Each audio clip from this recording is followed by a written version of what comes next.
أعوذ بالله من الشيطان الرجيم. سورة التوبة مدنية. براءة من الله ورسوله إلى الذين عاهدتم من المشركين فسيحوا في الأرض 4 أشهر واعلموا أنكم غير معجز الله وأن الله مخزي الكافرين. وأذان من الله ورسوله إلى الناس يوم الحج الأكبر أن الله بريء من المشركين ورسوله فإن تبتم فهو خير لكم وإن توليتم فاعلموا أنكم غير معجز الله وبشر الذين كفروا بعذاب أليم إلا الذين عاهدتم من المشركين ثم لم ينقصوكم شيئا ولم يظاهروا عليكم أحدا فأتموا إليهم عهدهم إلى مدتهم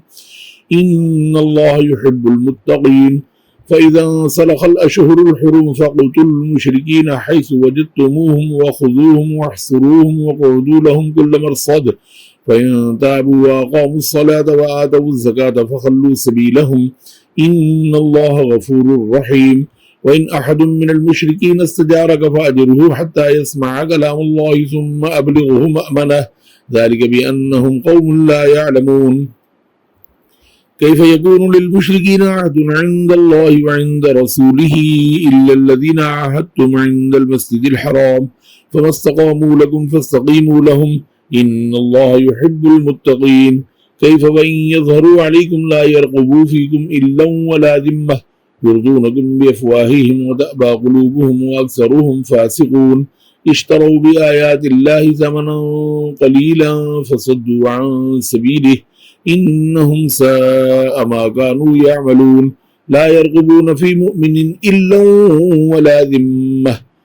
وأولئك هم المعتدون. فإن تابوا وأقاموا الصلاة وآتوا الزكاة فإخوانكم في الدين ونفصل الآيات لقوم يعلمون. وإن نكثوا أيمانهم من بعد عهدهم وطعنوا في دينكم فقاتلوا أئمة الكفر إنهم لا أيمان لهم لعلهم ينتهون.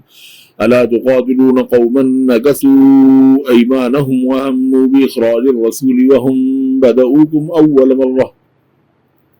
أتخشونهم والله أحب أن تخشوه إن كنتم مؤمنين. قاتلوهم يعذبهم الله بأيديكم ويخزيهم وينصركم عليهم ويشفي صدور قوم مؤمنين ويذهب غيظ قلوبهم ويتوب الله على من يشاء والله عليم حكيم. أم حسبتم أن تتركوا ولما يعلم الله الذين جاهدوا منكم ولم يتخذوا من دون الله ولا رسوله ولا المؤمنين وليجة والله خبير بما تعملون. ما كان للمشركين أن يعمروا مساجد الله شاهدين على أنفسهم بالكفر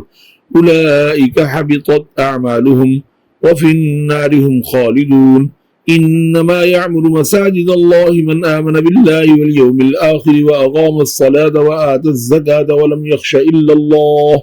فعسى أولئك أن يكونوا من المهتدين. أجعلتم سقاية الحاج وعمارة المسجد الحرام كمن آمن بالله واليوم الآخر وجاهد في سبيل الله لا يستوون عند الله والله لا يهدي القوم الظالمين. الذين آمنوا وهاجروا وجاهدوا في سبيل الله بأموالهم وأنفسهم أعظم درجة عند الله وأولئك هم الفائزون. يبشرهم ربهم برحمة منه ورضوان وجنات لهم فيها نعيم مقيم خالدين فيها أبدا إن الله عنده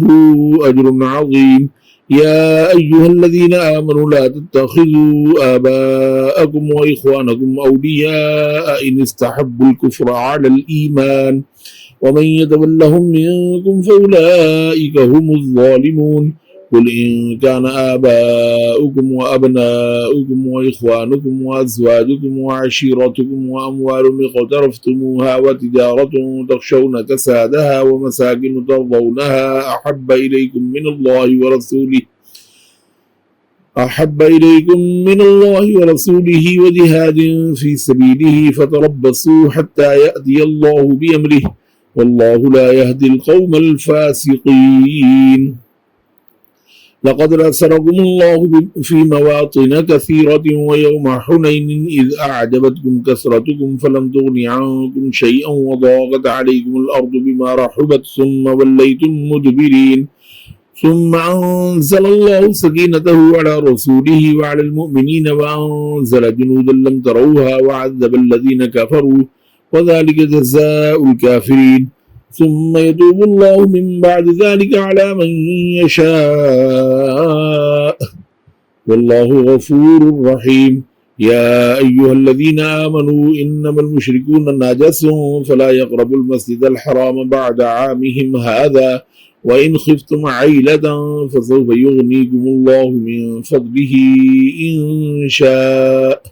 إن الله عليم حكيم قاتلوا الذين لا يؤمنون بالله ولا باليوم الآخر ولا يحرمون ما حرم الله ورسوله ولا يدينون دين الحق من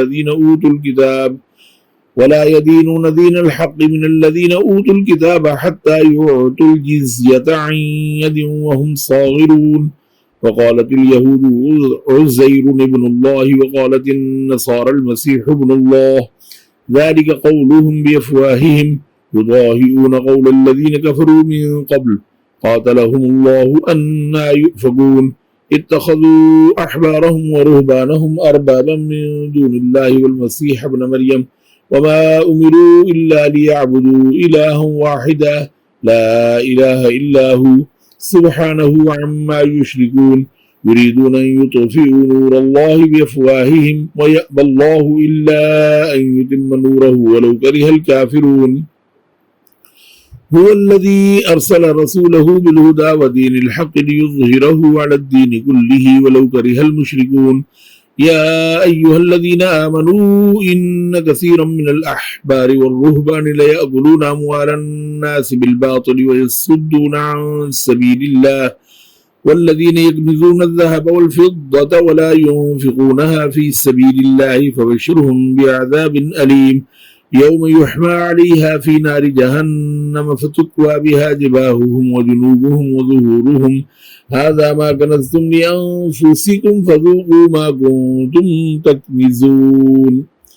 إن عدة الشهور عند الله 12 شهرا في كتاب الله يوم خلق السماوات والأرض منها 4 حرم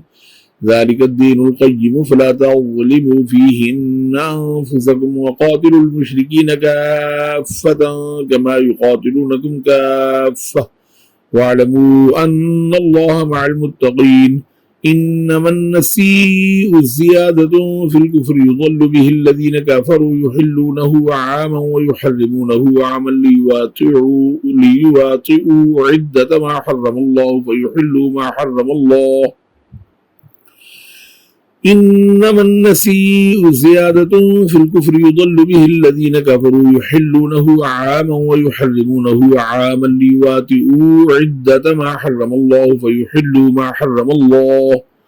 زين لهم سوء أعمالهم والله لا يهدي القوم الكافرين يا أيها الذين آمنوا ما لكم إذا قيل لكم انفروا في سبيل الله ثاقلتم إلى الأرض أرضيتم بالحياة الدنيا من الآخرة فما متاع الحياة الدنيا في الآخرة إلا قليل إلا تنفروا يعذبكم عذابا أليما ويستبدل قوما غيركم ولا تضروه شيئا والله على كل شيء قدير إلا تنصروه فقد نصره الله إذ أخرجه الذين كفروا ثاني اثنين إذ هما في الغار إذ يقول لصاحبه لا تحزن إن الله معنا فأنزل الله سكينته عليه وأيده بجنود لم تروها وجعل كلمة الذين كفروا السفلى وكلمة الله هي العليا والله عزيز حكيم انفروا خفافا وثقالا وجاهدوا بأموالكم وأنفسكم في سبيل الله ذلكم خير لكم إن كنتم تعلمون لو كان عرضا قريبا والسفرا قاصدا لاتبعوك ولكن بعدت عليهم الشقة وسيحلفون بالله لو استطعنا لخرجنا معكم يهلكون أنفسهم والله يعلم إنهم لكاذبون عفى الله عنك لما أذنت لهم حتى يتبين لك الذين صدقوا وتعلم الكاذبين لا يستأذنك الذين يؤمنون بالله واليوم الآخر أن يجاهدوا بأموالهم وأنفسهم والله عليم بالمتقين إنما يستأذنك الذين لا يؤمنون بالله واليوم الآخر وارتابت قلوبهم فهم في ريبهم يترددون ولو أرادوا الخروج لأعدوا له عدة ولكن كره الله بعثهم فثبتهم وقيل اقعدوا مع القاعدين لو خرجوا فيكم ما زادوكم إلا خبالا ولأوضعوا خلالكم يبغونكم الفتنة وفيكم سماعون لهم والله عليم بالظالمين لقد ابتغوا الفتنة من قبل وقلبوا لك الأمور حتى جاء الحق وظهر أمر الله وهم كارهون ومنهم من يقول ائذن لي ولا تفتني ألا في الفتنة سقطوا وإن جهنم لمحيطة بالكافرين إن تصبك حسنة تسؤهم وإن تصبك مصيبة يقولوا قد أخذنا أمرنا من قبل ويتولوا وهم فرحون قل لن يصيبنا إلا ما كتب الله لنا هو مولانا وعلى الله فليتوكل المؤمنون قل هل تربصون بنا إلا إحدى الحسنيين ونحن نتربص بكم أن يصيبكم الله بعذاب من عنده أو بأيدينا فتربصوا إنا معكم متربصون قل أنفقوا طوعا أو كرها لن يتقبل منكم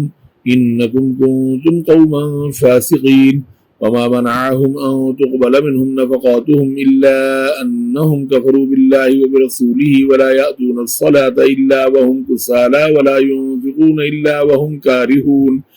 فلا تعجبك أموالهم ولا أولادهم إنما يريد الله ليعذبهم بها في الحياة الدنيا وتزهق أنفسهم وهم كافرون ويحلفون بالله إنهم لمنكم وما هم منكم ولكنهم قوم يفرقون لو يجدون ملجأ أو مغارات أو مدخلا لولوا إليه وهم يجمحون ومنهم من يلمزك في الصدقات فإن أعطوا منها رضوا وإن لم يعطوا منها إذا هم يسخطون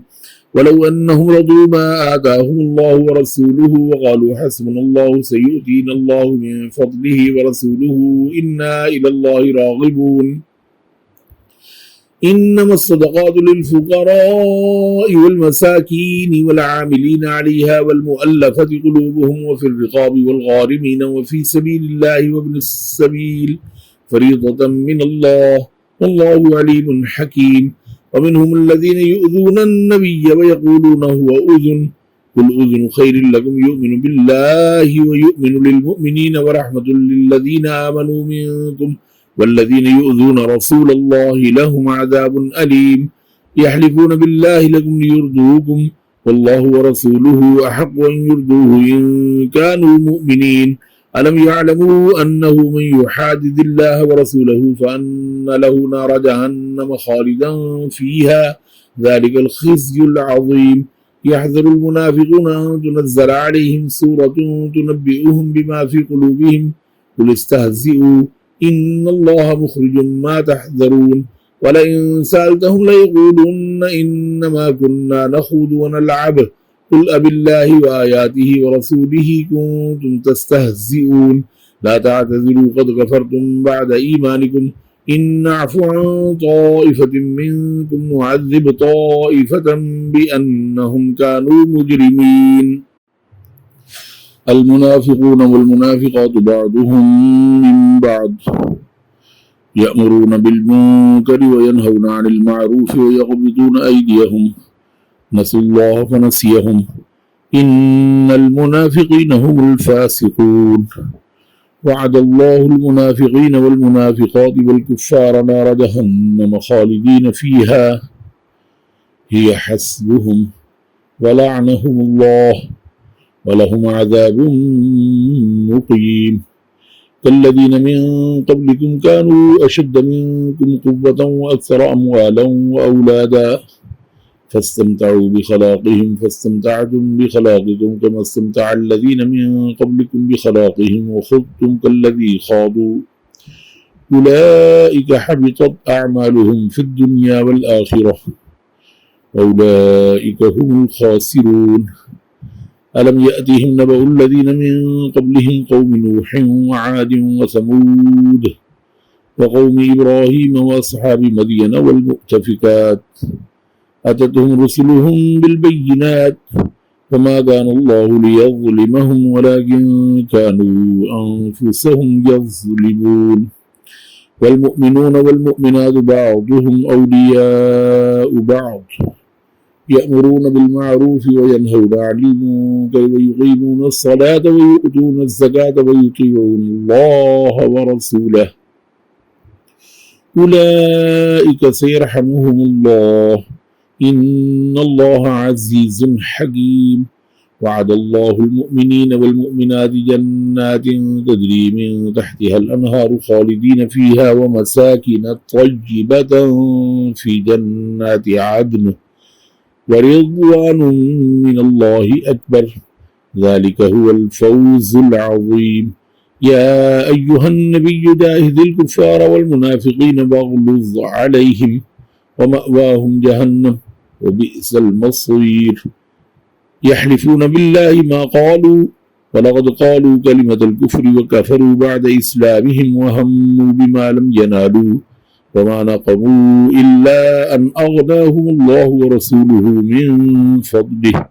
فإن يتوبوا يك خيرا لهم وإن يتولوا يعذبهم الله عذابا أليما في الدنيا والآخرة وما لهم في الأرض من ولي ولا نصير ومنهم من عاهد الله لئن آتانا من فضله لنصدقن ولنكونن من الصالحين فلما آتاهم من فضله بخلوا به وتولوا وهم معرضون فأعقبهم نفاقا في قلوبهم إلى يوم يلقونه بما أخلفوا الله ما وعدوه وبما كانوا يكذبون ألم يعلموا أن الله يعلم سرهم ونجواهم وأن الله علام الغيوب الذين يلمزون المتطوعين من المؤمنين في الصدقات والذين لا يجدون إلا جهدهم فيسخرون منهم سخر الله منهم ولهم عذاب أليم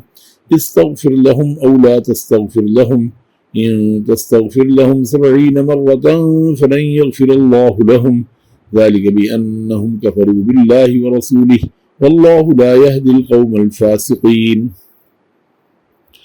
فرح المخلفون بمقعدهم خلاف رسول الله وكرهوا أن يجاهدوا بأموالهم وأنفسهم في سبيل الله وقالوا لا تنفروا في الحر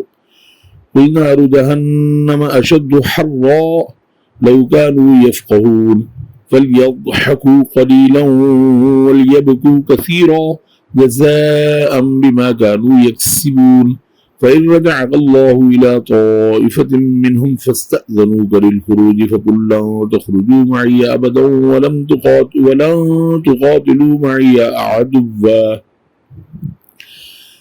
فإن رجعك الله إلى طائفة منهم فاستأذنوك للخروج فقل لن تخرجوا معي أبدا ولن تقاتلوا معي عدوا إنكم رضيتم بالقعود أول مرة فاقعدوا مع الخالفين ولا تصلي على أحد منهم مات أبدا ولا تقم على قبره إنهم كفروا بالله ورسوله وماتوا وهم فاسقون ولا تعجبك أموالهم وأولادهم إنما يريد الله أن يعذبهم بها في الدنيا وتزهق أنفسهم وهم كافرون ولا تعجبك أموالهم وأولادهم إنما يريد الله أن يعذبهم بها في الدنيا وتزهق أنفسهم وهم كافرون وإذا أنزلت سورة أن آمنوا بالله وجاهدوا مع رسوله استأذنك أولو الطول منهم وقالوا ذرنا نكن مع القاعدين رضوا بأن يكونوا مع الخوالف وطبع على قلوبهم فهم لا يفقهون لكن الرسول والذين آمنوا معه جاهدوا بأموالهم وأنفسهم وأولئك لهم الخيرات وأولئك هم المفلحون أعد الله لهم جنات تجري من تحتها الأنهار خالدين فيها ذلك الفوز العظيم وجاء المعذرون من الأعراب ليؤذن لهم وقعد الذين كذبوا الله ورسوله سيصيب الذين كفروا منهم عذاب أليم ليس على الضعفاء ولا على المرضى ولا على الذين لا يجدون ما ينفقون حرج إذا نصحوا لله ورسوله ما على المحسنين من سبيل والله غفور رحيم ولا على الذين إذا ما أتوك لتحملهم قلت لا أجد ما أحملكم عليه تولوا وأعينهم تفيض من الدمع حزنا ألا يجدوا ما ينفقون ولا على الذين إذا ما أتوك لتحملهم قلت لا أجد ما أحملكم عليه تولوا وأعينهم تفيض من الدمع حزنا ألا يجدوا ما ينفقون إنما السبيل على الذين يستأذنونك وهم أغنياء رضوا بأن يكونوا مع الخوالف وطبع الله على قلوبهم فهم لا يعلمون يعتذرون إليكم إذا رجعتم إليهم قل لا تعتذروا لن نؤمن لكم قد نبأنا الله من أخباركم وسيرى الله عملكم ورسوله ثم تردون إلى عالم الغيب والشهادة فينبئكم بما كنتم تعملون سيحلفون بالله لكم إذا انقلبتم إليهم لتعرضوا عنهم فأعرضوا عنهم إنهم رجس ومأواهم جهنم جزاء بما كانوا يكسبون يحلفون لكم لترضوا عنهم فإن ترضوا عنهم فإن الله لا يرضى عن القوم الفاسقين الأعراب أشد كفرا ونفاقا وأجدر أن لا يعلموا حدود ما أنزل الله على رسوله والله عليم حكيم ومن الأعراب من يتخذ ما ينفق مغرما ويتربص بكم الدوائر عليهم دائرات السوء والله سميع عليم ومن الأعراب من يؤمن بالله واليوم الآخر ويتخذ ما ينفق قربات عند الله وصلوات الرسول ألا إنها قربة لهم سيدخلهم الله في رحمته إن الله غفور رحيم والسابقون الأولون من المهاجرين والأنصار والذين اتبعوهم بإحسان رضي الله عنهم ورضوا عنه والسابقون الأولون من المهاجرين والأنصار والذين اتبعوهم بإحسان رضي الله عنهم ورضوا عنه وأعد لهم جنات تجري تحتها الأنهار خالدين فيها أبدا ذلك الفوز العظيم وممن حولكم من الأعراب منافقون ومن أهل المدينة مرضوا على النفاق لا تعلمهم نحن نعلمهم سنعذبهم مرتين ثم يردون إلى عذاب عظيم وآخرون اعترفوا بذنوبهم خلطوا عملا صالحا وآخر سيئا عسى الله أن يتوب عليهم إن الله غفور رحيم خذ من أموالهم صدقة تطهرهم وتزكيهم بها وصل عليهم إن صلاتك سكن لهم والله سميع عليم ألم يعلموا أن الله هو يقبل التوبة عن عباده ويأخذ الصدقات وأن الله هو التواب الرحيم وقل اعملوا فسيرى الله عملكم ورسوله والمؤمنون وستردون إلى عالم الغيب والشهادة فينبئكم بما كنتم تعملون وآخرون مرجون لأمر الله إما يعذبهم وإما يتوب عليهم والله عليم حكيم والذين اتخذوا مسجدا ضرارا وكفرا وتفريقا بين المؤمنين وإرصادا لمن حارب الله ورسوله من قبل وليحلفن إن أردنا إلا الحسنى والله يشهد إنهم لكاذبون لا تقم فيه أبدا لمسجد أسس على التقوى من أول يوم أحق أن تقوم فيه رجال يحبون أن يتطهروا والله يحب المطهرين أفمن أسس بنيانه على تقوى من الله ورضوان خير أم من أسس بنيانه على شفا جرف هار فانهار به في نار جهنم والله لا يهدي القوم الظالمين أفمن أسس بنيانه على تقوى من الله ورضوان خير أم من أسس بنيانه على شفا جرف هار فانهار به في نار جهنم والله لا يهدي القوم الظالمين لا يزال بنيانهم الذي بنوا ريبة في قلوبهم إلا أن تقطع قلوبهم والله عليم حكيم إن الله اشترى من المؤمنين أنفسهم وأموالهم بأن لهم الجنة يقاتلون في سبيل الله فيقتلون ويقتلون وعدا عليه حقا في التوراة والإنجيل والقرآن ومن أوفى بعهده من الله فاستبشروا ببيعكم الذي بايعتم به وذلك هو الفوز العظيم التائبون العابدون الحامدون السائحون الراكعون الساجدون الآمرون بالمعروف والناهون عن المنكر والحافظون لحدود الله وبشر المؤمنين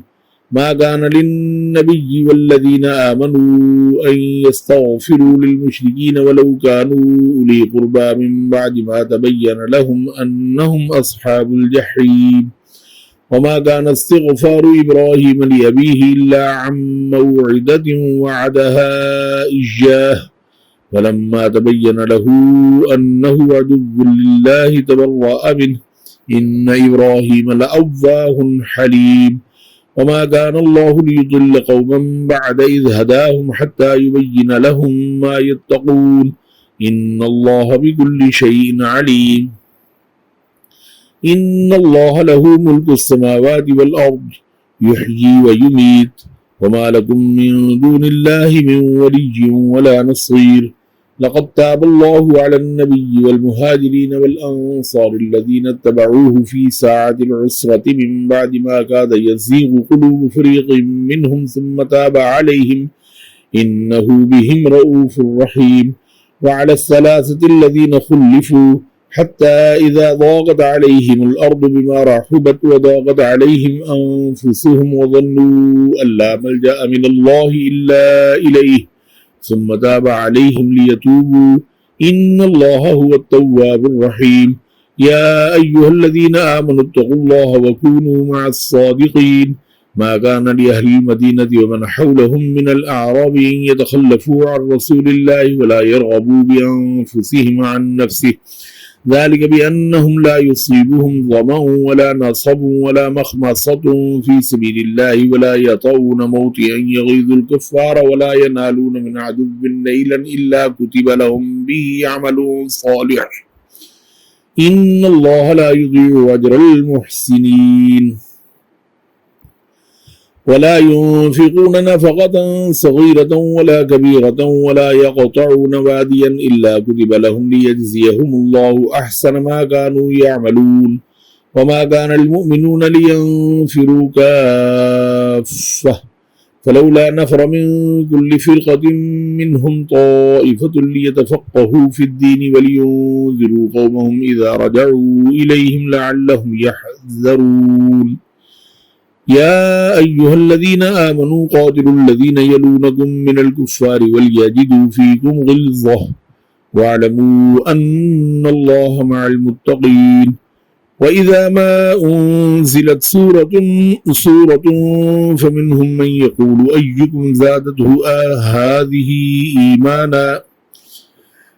وإذا ما أنزلت سورة فمنهم من يقول أيكم زادته هذه إيمانا فأما الذين آمنوا فزادتهم إيمانا وهم يستبشرون وأما الذين في قلوبهم مرض فزادتهم رجسا إلى رجسهم وماتوا وهم كافرون أولا يرون أنهم يفتنون في كل عام مرة أو مرتين ثم لا يتوبون ولا هم يذكرون وإذا ما أنزلت سورة نظر بعضهم إلى بعض هل يراكم من أحد ثم انصرفوا صرف الله قلوبهم بأنهم قوم لا يفقهون لقد جاءكم رسول من أنفسكم عزيز عليه ما عنتم حريص عليكم بالمؤمنين رؤوف رحيم فإن تولوا فقل حسبي الله لا إله إلا هو عليه توكلت وهو رب العرش العظيم